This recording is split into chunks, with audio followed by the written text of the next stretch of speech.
Le agradezco ahora muchísimo a nuestra embajadora eminente Marta Bárcena que converse con nosotros. Embajadora, ¿cómo estás? Bienvenida.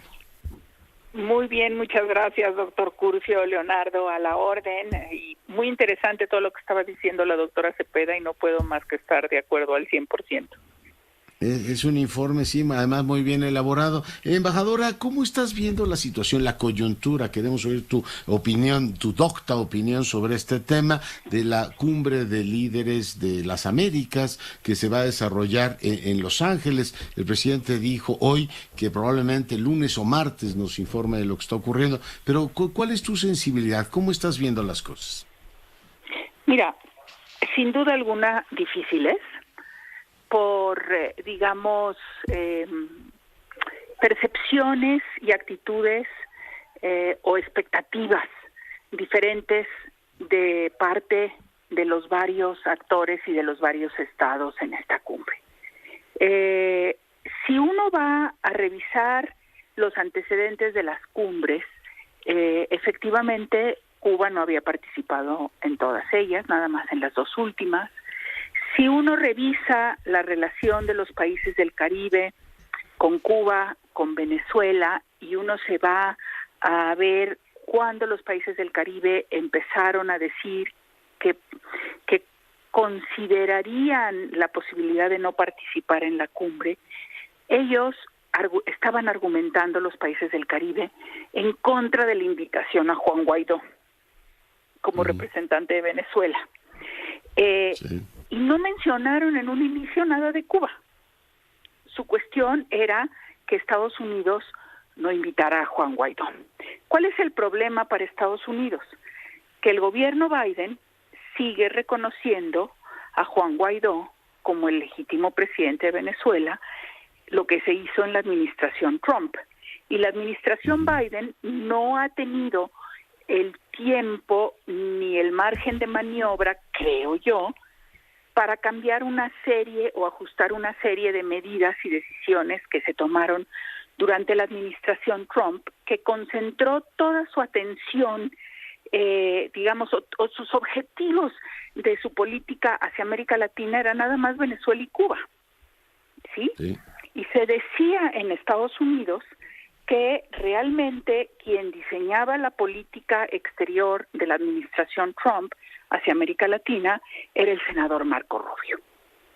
¿Sí? Eso te explica por qué estaban concentrados nada más en dos prioridades y un poco durante la administración Trump se hizo un lado el diálogo con todos los demás países y el otro tema de importancia era el de la migración, del que se estaba hablando justamente.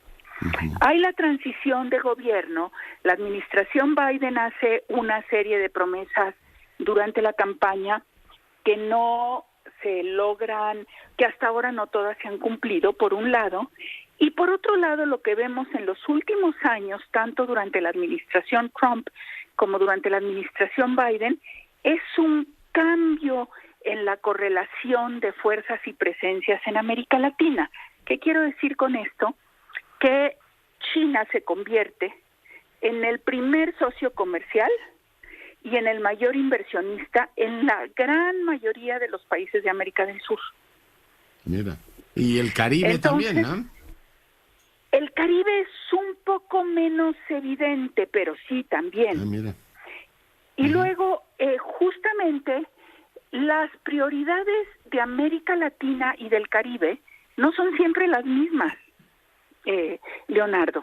Por ejemplo, el Caribe, la gran mayoría son países de ingresos medios o de ingresos medios altos, a excepción de Haití.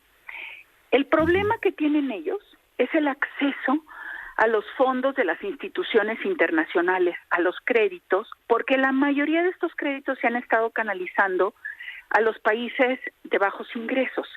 Pero como decía la doctora Cepeda, un huracán en el Caribe y los echa 10 años para atrás en su desarrollo.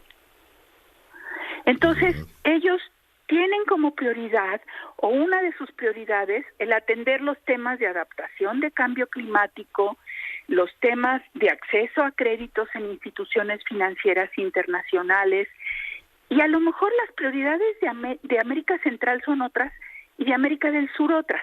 ¿Qué pasó en mi opinión, es que la administración Biden no comenzó a tiempo su trabajo de llevar a cabo los diálogos necesarios con cada una de los países y las subregiones para poder armar una agenda de consenso. Y por lo que pasó en Estados Unidos con las elecciones de 2020, el ataque al Capitolio, lo que está pasando en Europa, Ucrania, el tema de la defensa de la democracia es central para la política exterior de Biden. Y es un tema, Leonardo, que es terriblemente divisivo en el continente.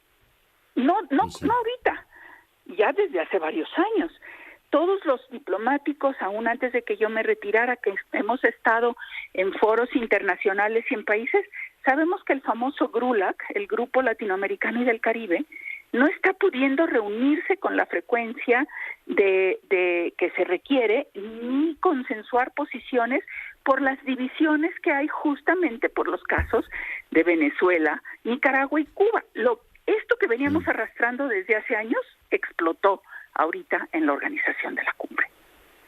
Sí, y tienes toda la razón, embajadora. Estados Unidos como que no ha cuidado eso, o sea, que no esté presente Brasil, que el de Guatemala por razones muy diferentes diga yo tampoco voy, sí habla como de una falta de efectivamente trabajo diplomático. La cumbre de las Américas es muy relevante para la política exterior de los Estados Unidos.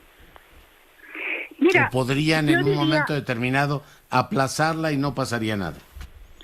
Mira, yo creo que ahorita, a 2 semanas de la cumbre, no veo las condiciones para aplazar la cumbre.